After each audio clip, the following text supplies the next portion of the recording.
가슴속 깊이 참아온 눈물이 결국 흘러내릴 때 우리는 비로소 버텨왔음을 깨닫습니다. 눈물은 쓰러짐이 아니에요. 다시 일어서려는 힘이죠. 그러니 오늘은 울어도 괜찮습니다.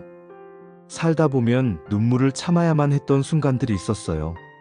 직장에서 모멸감을 느꼈을 때도, 가족에게 힘든 내색조차 하지 못했을 때도 우리는 늘 강한 척하며 마음을 억눌렀죠.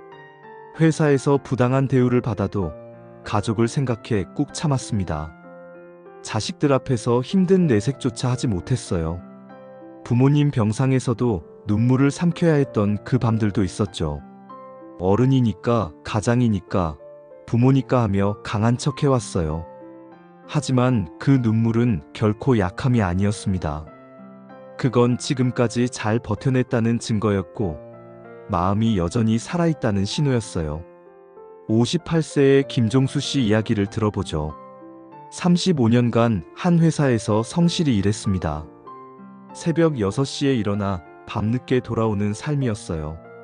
아이들 학비, 부모님 병원비, 집안의 크고 작은 일들을 모든 걸 묵묵히 떠안았죠. 아버지는 든든해 라는 가족들의 말이 자랑스러웠습니다.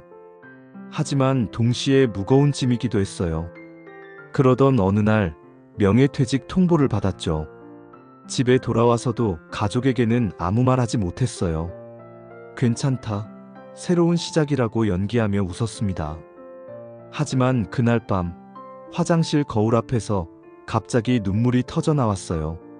35년이라는 세월이 참아왔던 모든 것들이, 앞으로의 막막함이, 모든 게 한꺼번에 쏟아져 나왔죠. 김종수 씨는 울고 또 울었습니다. 소리내어 울지는 못했지만 눈물은 멈추지 않았어요. 그런데 이상하게도 그 눈물 뒤에 찾아온 건 허무함이 아니었죠.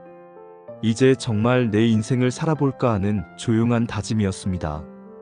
눈물은 김종수 씨를 무너뜨린 게 아니라 새로운 시작을 위해 마음을 깨끗이 씻어준 것이었어요. 눈물은 단순한 감정 표현이 아닙니다. 심리학자들은 눈물이 스트레스를 씻어내고 억눌린 마음을 정리하는 작용을 한다고 말하죠.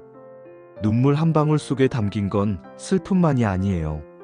사랑했던 기억, 최선을 다했던 순간들, 그리고 다시 시작하고 싶은 마음이 모두 응축되어 있습니다.